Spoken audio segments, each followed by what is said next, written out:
Okay, so your legacy, you're very hyper.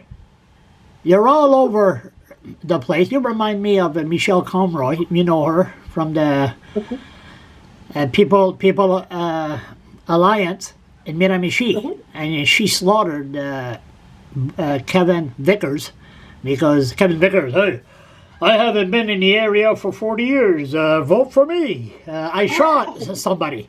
Michelle Conroy all over the damn place, even cleaning garbage beside the road. So she's all over the place, but she had to slow down. And you, just this shining new star arriving, you like to meet people. I even seen you helping pitch a tent up at the ledge. But then Corona came. And you can't meet anybody, but you still got re-elected in ways, elected as Liberal. But for you, your legacy is going to be pretty hard.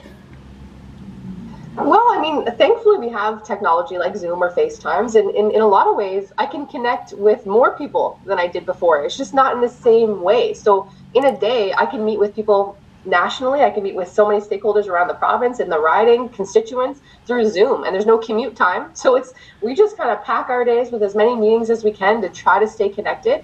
We're going to do door knocking as well outside of the election period, just to really try to get out there as safely as possible. Certainly with COVID measures. Hold it. You're going to go door knocking? Yeah. Yep. What are you? Probably in the spring. What are you, crazy? What all this? What all this hate going on and this? You want and I'm not in the opposition. I'm the side of the government. My name is Jenica. Boy, you are brave. Well, that's the best way to diffuse some of that hate or misunderstanding is to, face to face, have those conversations with people. They can ask questions. I'm an honest, open book. I'll give them anything that I know, and it really helps. It helps build those relationships. And again, that trust piece is critical. So I love the door knocking. It's scary. I take a deep breath every time I knock on the door and wonder what I'm going to get. But honestly, most people, the vast majority, are so polite and nice. Even if they totally disagree, they'll tell me straight to my face, I'd never vote for a Liberal, or, when pigs fly. But we can still talk about the issues because I want to hear from them. And that's what's most important. Are you in good communication and connection with your local MLA and mayors? Yes. Oh, yes, for sure. You are? Yeah, it's one of the best parts of the job, honestly. I love connecting with them. We've got a great team in the Fredericton area. Mayor Kate is always so available. Obviously, my father's the mayor of Ormuzco, so we've got a really good relationship. Yeah, that's right. Jill, that's right. I forgot about that. Okay, go ahead. Just kind of naming some of the other MLAs that I work with often. So it's been really great. And something I heard at the doors, in the last election was they really want to see more collaboration between federal and provincial governments. It's been a bit messy in the past. So I'm really trying to walk that talk and demonstrate as much as I can that I'm here to be a collaborative partner, regardless of which party we're on or which level of government. And it's been working out really well. So just for example, the last couple of announcements I got to make with Minister Fitch and Minister Green, it feels good. And I think it shows people that we're working in their best interest, and it's not about partisanship, it's about getting the job done. So as many times as I have the opportunity to demonstrate that and walk the talk, as I said, I just love doing it. Mr. Fitch is a very good minister. I had him online here yesterday, and I said I better watch what I say because he'll cut off my welfare check. And we're talking about the tiny homes again, and it was I just had my tour this morning with Marcel LeBrun, and I'm telling you, yeah, he's passionate. Oh yes, Marcel is amazing. I hope he knows how amazing he is and what a gift to our community he is. Unsung hero.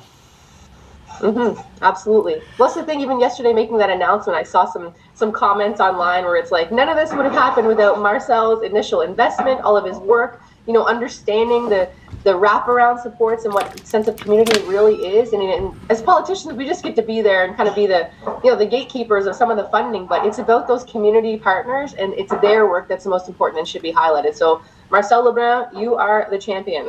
He sure is. And he has the public relations skill. That project is going to be something to watch very, very carefully, because I'm sorry, I hate to be pessimistic, but this crystal meth thing really, really affected me really hard, because I had this woman living on top of me, apartment above, and we didn't know she had nice big flowers outside, and she was evicted once.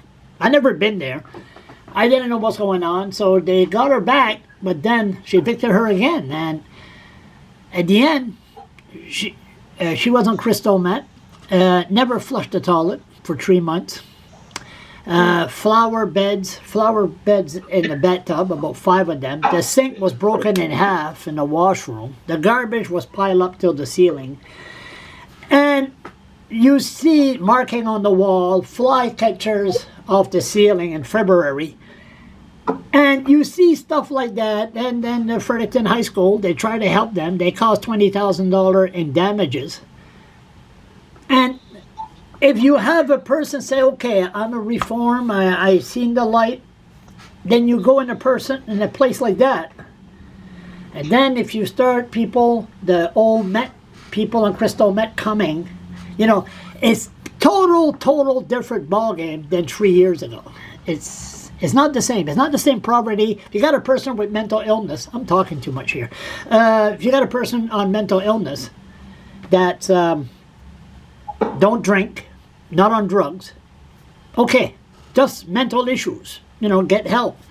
But this crystal meth here, I don't know why. It's just destruction. It's sad. It's very, very sad. It is very sad. And I hear what you're saying, and there's lots of concern about, what does it look like when you just give someone a house? But I think, I echo Marcel's words from yesterday, and he said the only proven way to deal with homelessness is housing. So we're going to start there. And they certainly understand what they're dealing with and what they're up against. We've got, so many on our high acuity list here in the Fredericton area. But this is the first step. And you got to give people kind of the benefit of the doubt. And once they're housed, then let's deal with the rest of the issues as well. And it's about, again, that dignity piece. And where there's going to be 11 other neighbors, there as kind of a support, and they're really hoping to build that kind of social fabric in those tiny home communities, and hopefully we can see some success stories. Not everyone's going to be successful, but even one person you can pull out of this is going to be a success. There's a good answer. But just like me, living in a tent in front of the legislator in 2006 for 6 months. They look at me, they said, 6 months in the tent.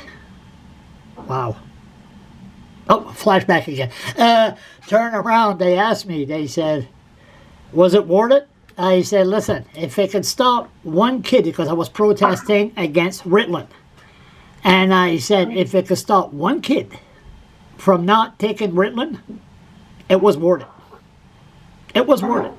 And same as Marcel, if it could help one person, but it's going to take resources afterward. It's going to take security. And plus, the welfare office is right down the street. So these bureaucrats from welfare going to earn their money.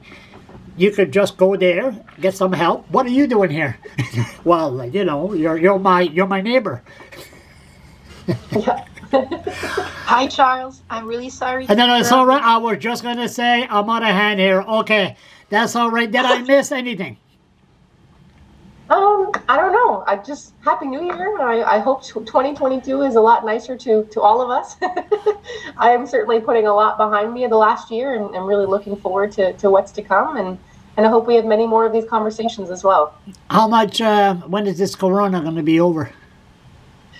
I really have high hopes that this is kind of the last, serious wave, and that, with the presence of the boosters and with children, 5 to 12 being able to be vaccinated